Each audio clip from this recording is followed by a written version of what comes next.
Well, hello there, and welcome back. My name is Stephanie Safarian, and you're listening to episode 488 of Sustainable Minimalists. This is a listener-supported show about intentional and eco-friendly minimalist living, and I would like to welcome all of you here and now to Back to School Week. Yes, oh my goodness, my parents listening, it is the most wonderful time of the year. Summer's over, and I hate to say it like that. Sadly, summer's over. But yay, we're getting back into routines. Our children are heading off to another year of school, hopefully happily. So this is Back to School Week. And on today's show, we're discussing the lunchbox problem. So packing that lunchbox is a big chore, is it not? It stinks. It stinks hard. So here today, we are discussing how to make the chore easier, yes, but also some unique and novel lunchbox filling ideas that aren't too hard for us, the parents, to make, and that our kids are going to like and not turn their noses up.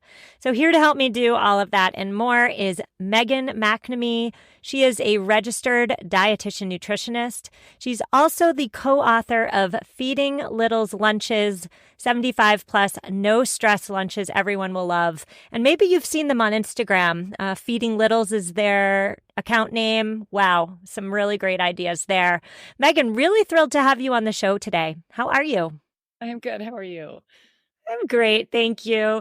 Why don't we start by you telling us about yourself and specifically also why did you find yourself or how did you find yourself co-authoring the new book, Feeding Little's Lunches? Yes, thank you. I'm a registered dietitian nutritionist. I started Feeding Littles about 10 years ago with my business partner, Judy. She's an occupational therapist. And for many years, I've shown how to make easy lunches, realistic lunches on Instagram. And we constantly get bombarded with feedback that, this is so much easier than I thought it should be. Everything I see is really complicated and there's, candy eyeballs and there's shapes of things and I'm spelling stuff out and it just feels like very all or nothing, the type of lunchbox content that's out there. It feels very overwhelming and very unrealistic for most families. And as a dietitian, I always want to encourage people to offer variety to their kids and offer foods that are delicious and nutritious at the same time. And it just feels impossible given what's available for what people see. They feel like there's no middle ground. And so I wanted to be that middle ground. And we wrote a cookbook a few years ago and we offered this incentive. If you pre-order the cookbook, you get 26 lunches and it was just shot with an iPhone camera and people went nuts for it, absolutely nuts. And I was like, really? This is something people really want. And we started writing it, wrote it in 3 months and photographed all of it. And it was this huge process, but it's something we're so proud of because it's a visual aid that allows you to go through it with your kids and pick out things they might not have tried yet and encourages some variety and a little bit more adventurousness without you just saying, okay, you're going to eat this and it's going to come home in the lunchbox the next day. Well, I must say, Megan, your book gave me an awful lot of ideas, and we're going to talk about your ideas in a minute because some of them, they're not hard. They're not hard to create. They're not meaning that I'm going to have to be staying up till 10 p.m. whipping up some miraculous concoction. They're not hard, but they're different. And I think what the biggest problem for me is when I'm making those lunches 5 days a week is that everybody's bored with the same stuff. So we'll get there in a bit, but I want to talk to you first about school lunches. For many of us listening, we have the opportunity to purchase school lunches. In my town, they became federally subsidized during the pandemic, and that subsidy never went away. So they're free for everybody, regardless of income levels. I did read in your book that you don't necessarily have a problem with school lunches. So do I have that right? And if so, if school lunches are healthy and convenient and in my case free, why would I need a cookbook about filling my children's lunchboxes? Exactly. And I think that's a great question. And I wish that school lunches were free and something that all kids like to eat and something that was safe for kids with allergies and certain eating preferences.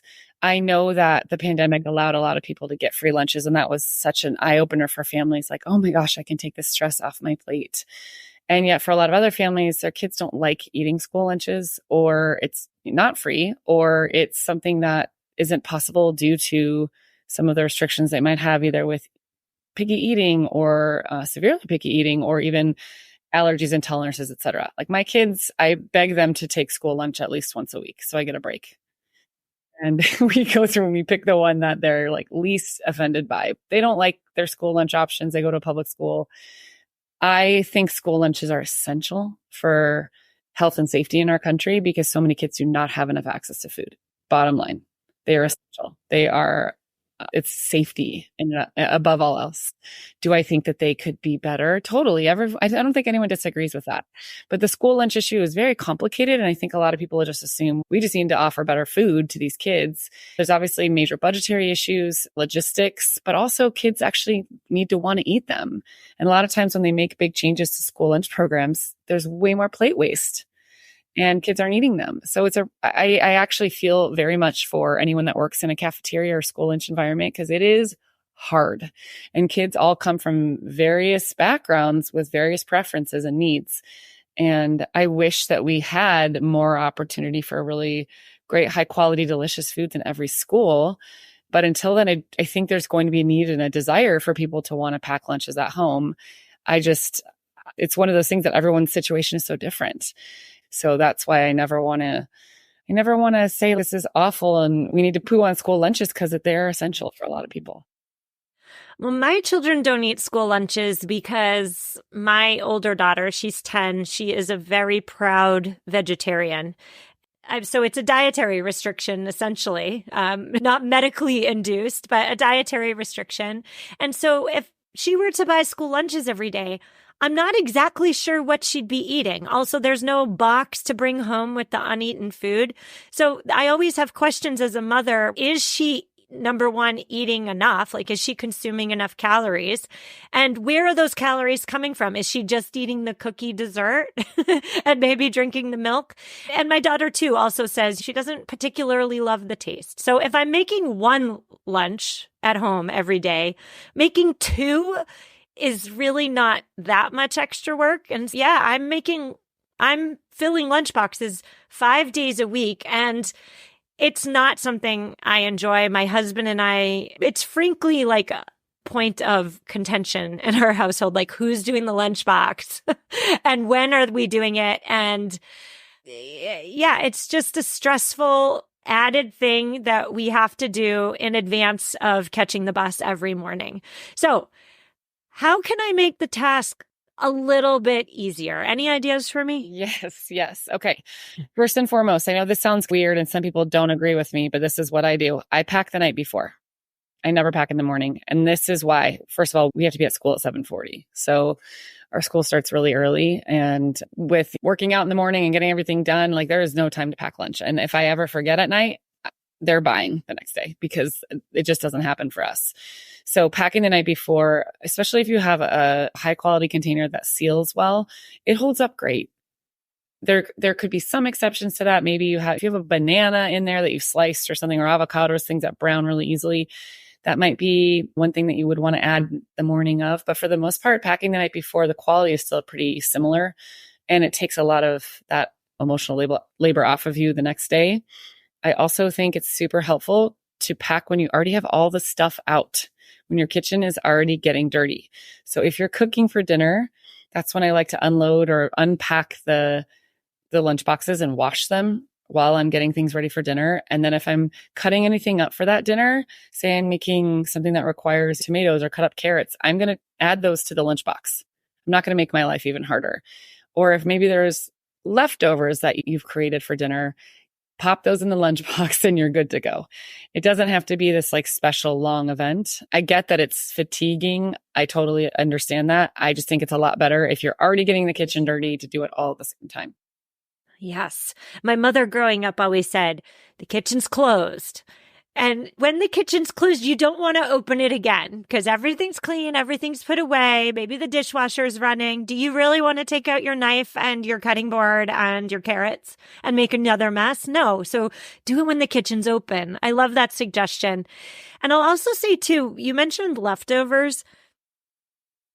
It's so sad to me that school lunches have to generally be cold because I feel like being able to just put that night's leftovers in thermoses would solve an awful lot of my problems and my daughter's eating problems. I serve for dinner what they like. So if I just was able to pack it and give it to them the next day and hopefully have it warm, voila for everything.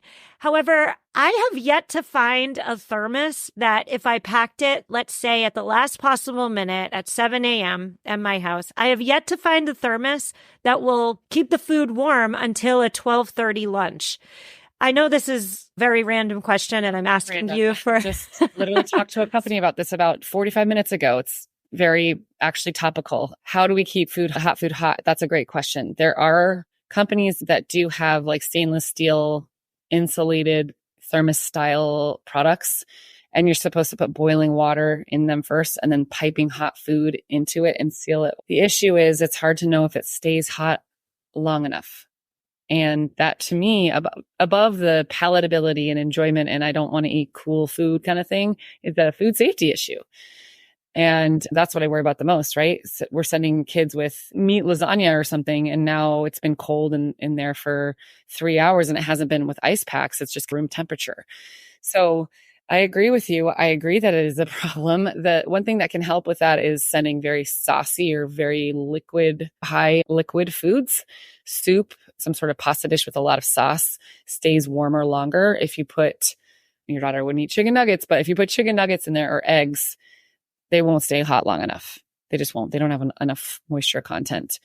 But I'm hoping that somebody creates something that's a better solution, because my other concern then becomes, okay, so you're sending soup, but say you also want to send fruit and some whole grain crackers and a little dessert and maybe cucumbers and ranch. I don't know.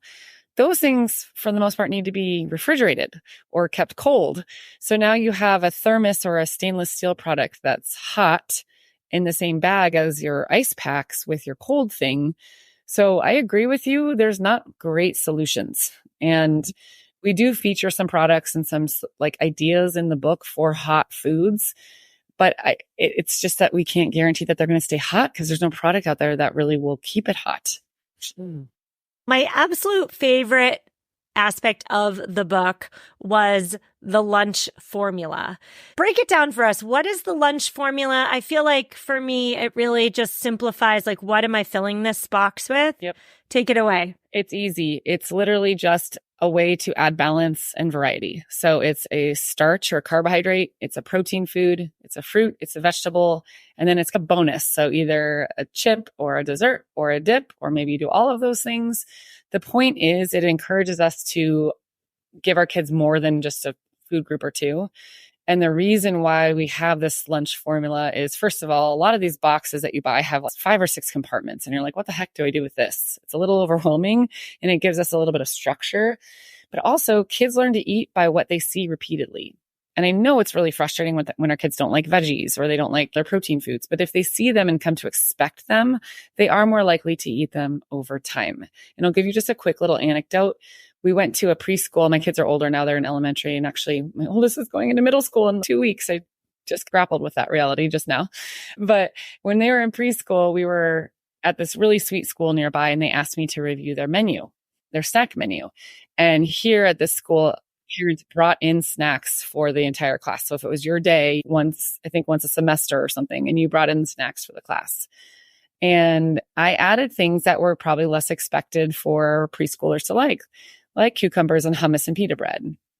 And it's really funny because I've talked to teachers now. They've had that snack menu for 5-6 years. And every year, the beginning of the year, a lot of kids don't touch. They'll eat the pita bread, but they won't touch the hummus or they won't touch the cucumbers. But by mid-year, most of the kids are eating the snack because it repeats every month and they get familiar and comfortable with it, and they see their peers eating it, and it becomes something that they actually add to their repertoire of new foods. So I know that it's frustrating when our kids don't eat the things we serve, but if we stop serving them, they're really not going to eat them anymore. So if your kid is a veggie hater or something like that, just putting one piece of bell pepper in there, following that formula, is going to allow them to at least see the vegetable and have it represented. And hopefully they might take a bite one day. Well, you make a really good point there about offering variety, right? Like, I'm thinking about serving dinner in my home. I have always been a make one dinner parent. I'm not making 6 dinners in this house. It's just not happening. I'm making one dinner. You can choose what you want out of what I made that appeals to you, and we'll all go on with our days. It's the same with the lunchbox. Like, here are your options and you choose. However, with one of my children, when I present the variety, oftentimes it's the variety that doesn't get eaten. So my question here is, should I still be presenting the variety? Because food waste is not something I want to necessarily contribute to. It's wasted resources, it's wasted food. But I do want to encourage trying new things. So where's the middle line there? The middle line is small portions, teeny, tiny portions, one piece. So if you know that your kid is still learning to enjoy bell pepper, for example, but say they do like carrots, maybe you put one piece of bell pepper in with their carrots and you put a familiar dip or something that they enjoy, like maybe it is ranch or hummus or something, guacamole, something like that. They might be more likely to try it because they like the dip and it's only one piece, so it's not super overwhelming. Another thing that can really help is a kind of a novel presentation or a unique presentation. So in the book, we actually show that with that cucumber, you can literally use a veggie peeler and make it into a ribbon instead of cutting it the normal way you do. Or you can cut it in a strip or a stick or something a little bit different than how they normally see it. Kids are drawn to novel things, and sometimes just seeing it a little bit different can pique their interest. The reason we made the book how we did, though, bottom line, is so that kids get the buy-in before you pack it. Like, they help you choose. They look through it. They make the decision with you. Obviously, if they're picking the same thing over and over again, that's when you want to get a little, hey, we're going to try new fruit today. I'm going to give you 3 choices. Which of these do you want to pick? But sometimes if they see it in the photo, if they get excited about it on their own, they're more likely to try it. So I guess that's a lot of answers to your questions, but focus on small, tiny portions of foods that you don't think they're going to eat. Allow them to be part of the process and getting their buy-in, and don't give up on this. I agree that food waste is an issue, but the problem with lunches is that sometimes we'll pack the things that they love and they still won't eat it. And that's super annoying. It's like you almost can't win because they're not guaranteed to eat anything necessarily. Without a parent looming over them, coaxing and bribing. And yeah, and we don't recommend obviously doing that even at home. But I think what people forget is that the school lunch cafeteria, like the school lunch environment, is really tricky. It's a huge social aspect of eating at school. And I'm sure you've noticed this with your kids. Like, my kids will just not eat because they will be too busy talking. They will maybe shove something into their mouth in the last 2 minutes because they completely forgot that this was the time they were supposed to spend eating.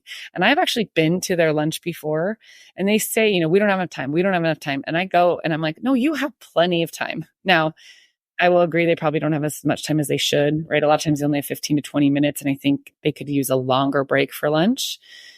But for a lot of kids, it is enough time to get a decent amount of food in their mouth. They just are distracted by a lot of other things around them. And maybe somebody's making fun of them for something, or they're so excited to see somebody from another class. It's just this big facet of eating lunches at school that we don't have at home, that we don't have to deal with when we feed them at home. Totally. Yeah, that makes sense. I'm thinking about when I was in middle school, elementary school, opening my lunch boxes and my peers saying, ew, what's that? Or that looks gross, or any other kind of, what's the word? Some sort of peer feedback on what was packed in my lunch. I absorbed that very likely. So we're going to take our sponsor break, Megan, but when we come back, I want to talk about your most favorite lunchbox packing food suggestions. I have my own from your book. I'm going to ask you for yours, though. So we'll do that after our quick sponsor break.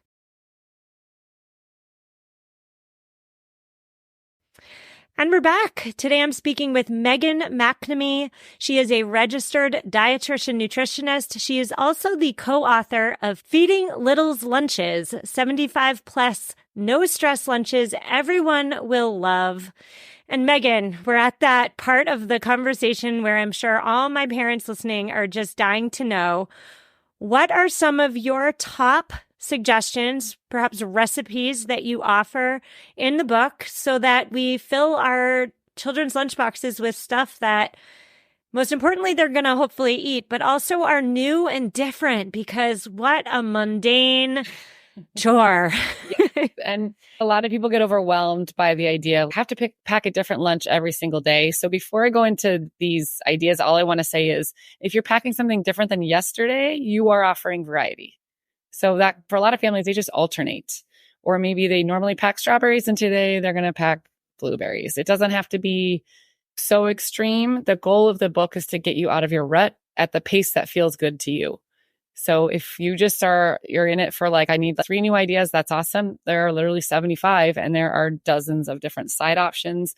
There actually aren't any recipes. It's so interesting because we're in the cookbook sphere and we've written a cookbook, but this is not a cookbook. Technically, it's a inspo book because we purposely did not want to have any recipes because I do not want to make recipes for lunch. I don't know about you. It's a hard no for me. I will use leftovers. If I made muffins, sure, I'll throw them in there, but I'm not cooking for lunch. So I will just give you some ideas and thoughts. My favorite idea that my kids beg for all the time, and I actually need to make this for them again. We have a Nacho Bites lunch in here that is actually vegetarian friendly. Every single lunch actually has a modification for the top 9 allergenic foods and for vegetarians. So you can walk things out as you need to. But this one is literally, if you use a container that has 5 different compartments or so, you use like a scoop tortilla chip. So there's a little boat, if you will. And then you have shredded cheese, ground up, like ground beef, or you could use a meat analog, if you will, or some sort of beans instead. You could do pinto beans with this and then maybe a fruit and then salsa and guacamole on the side. And yes, that's a little bit more complicated of a lunch than sandwich and chips, but it doesn't really take that long to put together if you already made ground beef for taco night the night before. I literally, when I make tacos, I just make extra meat and I pop this into their lunch container with a lot of the stuff that we're already eating. And my kids love this. Their friends try to steal it. Everyone wants to eat it. They literally just scoop up the cheese and the meat and the beans and some guacamole all together in one little bowl, if you will, of tortilla chip. And that one's so fun and it's easy. It's still easy. I want to remind parents that a lunch doesn't have to be a sandwich. And especially in the US, it's like, oh, a sandwich for lunch. Not every kid likes sandwiches. So you can get creative with your lunches and remember that it doesn't have to be a traditional like entree or sandwich type thing. So in the books, we'll show things like a sliced baguette with cheese and salami and little like raw broccoli on the side or another vegetable that you would like and some grapes and a little dessert. That is lunch.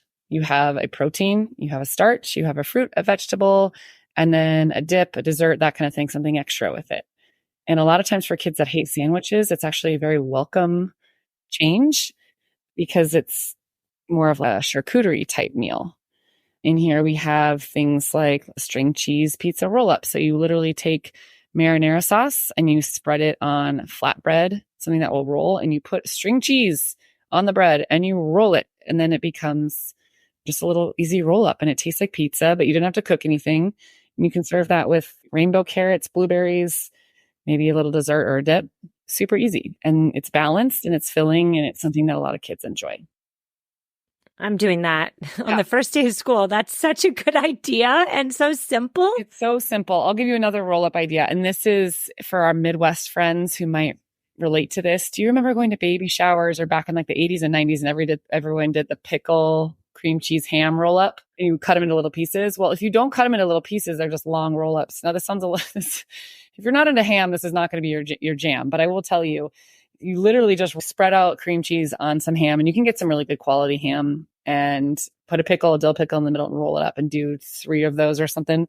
And then some whole grain crackers. This one is actually shown with freeze dried blueberries and some baby carrots and some ranch for dipping. And I will tell you, we were fighting over these at the photo shoot.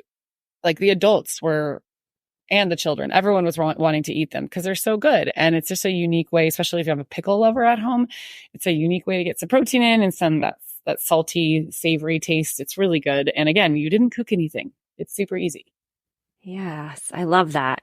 I also loved the dip section that you offered. Like, we're a big hummus family, but I never thought to maybe do a baba ganoush or a tzatziki or something else to hopefully make those raw cut vegetables go down a little bit easier or go down with a little bit more enthusiasm, let's say. Yeah. That's so easy. How hard is it to put some tzatziki into a container and put the lid on the container? Like, that's not hard. You also offered different starch suggestions, naan being one of them. My kids love naan. Why did I never think to put that in the lunchbox? And you could do a build your own pizza with naan really easily. Literally, it's cold. I know it sounds weird for us if we're used to eating hot pizza, but kids love to do that kind of thing. You know how we used to, I don't know if you ever learned when you were younger to do a build your own English muffin pizza. Well, you can do that with any bread or naan or pita bread, something as the base. And a lot of times it can help kids branch out to new flavors and new things. They might be more likely to try a black olive in there or something a little bit different than just the same old like PBJ over and over again. So what are your thoughts on offering a dessert item in the lunchbox? I'm curious as a registered dietitian nutritionist because I feel like all my kids want is sugar at every turn. And so I personally find myself reluctant to give them a dessert at lunch if they're also going to be getting something at dinner. What are your thoughts here? That's a great question. This is a tricky discussion. And even in creating this book, we had to try to strike a balance of showing lunches with dessert and lunches without desserts, because we know everyone comes from a different place with this. Here's the thing with sugar and desserts. Sometimes when we make it more off limits, our kids are driven to it even more. And so in serving a dessert with a lunch, and we're not talking like 4 brownies. It's usually something small that kind of fits in one of the little compartments. Oftentimes what it does is it normalizes sweets. It makes them seem less off limits. And it's something for kids to look forward to when they open up their lunch, especially if they've had a hard day or they're nervous to go into the cafeteria or they're not really sure what's going to be in their lunchbox that day. When my kids were little, preschool, I served dessert maybe once or twice a week. They didn't really notice. They didn't know a difference. Once they got into elementary school, they start to see what their peers are eating and they start to come to expect something sweet with it. So now at their age, I usually offer a small dessert, and that sometimes even is just like a little piece of chocolate or some chocolate chips or something like that. And to me, it helps them see sugar as just another food and as not that big of a deal. And it also brings that level of like enjoyment into the lunch experience, but it's also not required. If you're not comfortable, if you're not feeling like you want to offer it, you don't have to either. It's something I think that's going to be different for every family. I'm just thinking about my daughters, especially my older one. It's like the more sugar she gets, the more she wants. It doesn't seem to satiate her. So that's something I have to think about myself. But going back to the peer piece, if all her peers are getting desserts, she's certainly coming home and saying, can I have a treat in my lunchbox as well? And so it's an interesting, I mean, she doesn't get dessert when she eats lunch during the summer at home. Right. I don't know. I know it's hard. And I think that peer piece is really difficult. And a lot of people will say there's 2 sides of the story, right? People are like, well, I don't want to serve my kids based on peer pressure or what their peers are eating. And yet we also know that kids have this really big drive to fit in and they don't want to stand out too much and they don't want everyone to think their lunch is weird. And so to me, part of serving that dessert is, okay, yeah, my kids are probably going to get more fruits and veggies in their lunch than their peers around them, but they still feel normalized with having a little something sweet there too. It's a balance. And ironically, my kids have gotten a little bit, sometimes people have said, oh, what's in your lunch? Or, oh, what is that? But now, ironically, my oldest especially is going into 6th grade and her friends all try to eat her lunch. They all want her lunch. So that's been kind of a funny turning of the tables. And she's like, Mom, I have to coach her through, tell people that you're eating still and you're not done yet, but they can have it if you want at the end. But I do think that the sugar thing is tricky, and the bigger deal we make about it, the bigger deal they tend to make about it too. If we just see it as, okay, we're adding the sugar, we're not tying it to behavior, we're not making it dependent on anything. And if they want to open their lunchbox and eat it first, okay, it's like a small little sunflower seed butter cup or a little mini cookie. It's not like they're filling up on something large in quantity. Maybe they do that and then they move on to the other foods in their lunchbox. Ironically, sometimes kids need to eat to keep eating. My business partner says eating begets eating. So sometimes it's that little cookie that they eat first that actually gets them going to the other food in their lunch. Well, I want to go back, Megan, to a point you made earlier, which is that the book is meant to be inspirational in that you leaf through its amazing, gorgeous pictures with your children, get ideas, get feedback, maybe garner some enthusiasm. And so my question here is, of course, at what age can and should we parents be eliciting feedback from our children with regard to what we should put in their lunchboxes? But also, at what age can our children pack their own lunchboxes? Oh, that's a great question. I think it depends on your kid and, how you've been approaching food in your home up until now. My kids are 8, almost 9 and 11, and I don't ask for their feedback and I just pack their lunches. And so still, even at this age, there's a lot of times where I'm doing it when they're doing homework or they're at a sports practice and they're not involved. But if I'm over it and I want them to participate or I want them to do it instead, I'll say, you're in charge of packing your lunches. And they know there's a fruit, there's a vegetable, there's a starch, there's a protein. Like they know the routine, not even really because I told them, just because they've seen it their whole lives. So I think it depends on comfort level. You could have a 3 or 4-year-old at home that really loves helping packing lunches. And that might be really fun for them. And if you don't mind the mess and you're not stressed about it, then awesome, bring them in. I think the line becomes like, if they just want the same things over and over again, then that's where you want to step up and say, okay, we're going to switch to something different. We've been doing bagels every single lunch. We're going to do cheese and crackers this time. Can you pick, do you want your cheese cut this way or do you want to cut this way? Giving them some autonomy within the choices that you're comfortable with can allow them to still feel like they have some control over the process. In my family, like I said, it just wasn't an issue because there's a lot of times where I would just say, this is what you're having. But if your kid becomes really involved in the lunch packing process and you find that they're sticking to the same things over and over again, that's where you can step in and give them those choices of maybe some different options. I also just, before we wrap up, Megan, I just want to ask you about snack when the children come home, get off the school bus, let's say. I noticed last year that, well, first of all, I'll say that my school has a policy in which if you brought a lunchbox of food, you don't just throw out the food that you're choosing not to eat. So you have to pack it back up and bring it home, which I really appreciate because I can see what my children are actually eating versus what they're leaving. That is really good feedback for me as I'm packing this thing. Oh, you haven't eaten these blueberries that I've been packing you for the last 4 weeks? I'll stop packing you blueberries. But I've also noticed last year, especially, that their lunches were early in the day. I'm talking like 10:45. And so when they got home at 3, they were absolutely ravenous. What are your thoughts here on, and I'm going to say, I'll be honest, this sounds like a really good idea.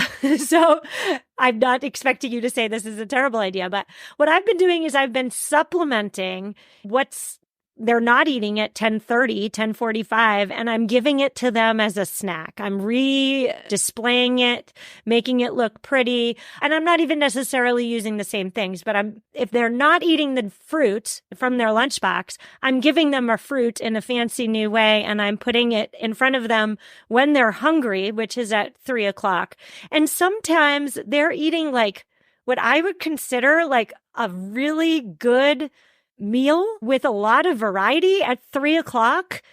Is there any downsides to this in what I would consider a very genius technique? No, though one thing that, I always kind of have in the back of my head is if sometimes parents will, this is not what you're describing, but just for clarity for those listening, we don't want to just reserve the same foods over and over again and not give them anything else until they eat it, right? Because some people use it almost like in a punitive way. And that's not what you're doing. But we don't want to just say, okay, until you eat those blueberries, you're not getting any other fruit.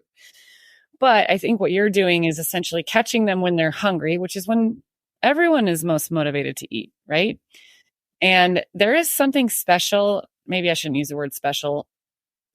Something very annoying and unique to that after school time, that no matter what age your child is, no matter when school is over, they are starving. It is a universal fact. They are hungry when they get home, even if they just had a snack. And expecting that, I think, is really great. And setting them up for success with something that's filling and good, and realizing they're going to be really hungry at that time. You can try those foods. Hey, they haven't been eating that many fruits. They haven't been eating that many veggies. Incorporate those into their snack. They might be way more likely to try it then. I think that's what you're noticing. So I think it's a great idea. Yeah, that's exactly it. It's like I could serve them some less healthy item, perhaps like a pirate's booty or like a granola bar.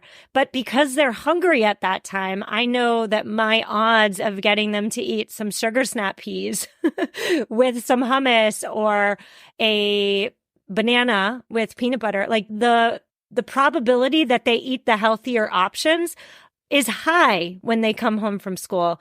So I say that to parents who maybe you have a picky eater, maybe you're concerned about their nutrition, maybe they're not necessarily always on board with eating the healthier options. Try to introduce those items when they're hungry. Yeah. Do I have that right? Yeah. Like that's when we are all the most motivated to eat. And a lot of times picky eaters kind of coast in this not really hungry, not really full because they're snacking really frequently. I think snacks are important. Sometimes we're in this like grazing mode. And sometimes we notice kids won't have appetite for dinner or anything substantial because they're not really that hungry. But when you have that appetite, it's when you're most likely to go after more variety.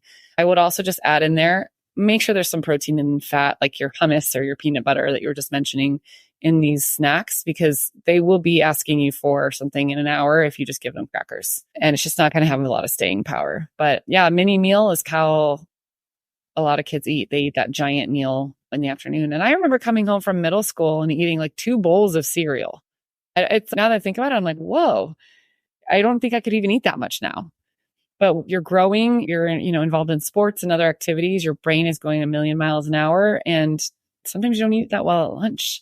So they tend to just load up after school. And that's very common. Well, Megan, what a conversation. Tell us where we can learn more about you, but also tell us where we can find Feeding Little's lunches and also when it comes out. Sure. Tell us all the details. Yeah, thank you. So it comes out on August 27th and it's available at every major retailer, Barnes & Noble, Amazon, Target. It'll actually be in store at Target when it releases, which is really exciting for us.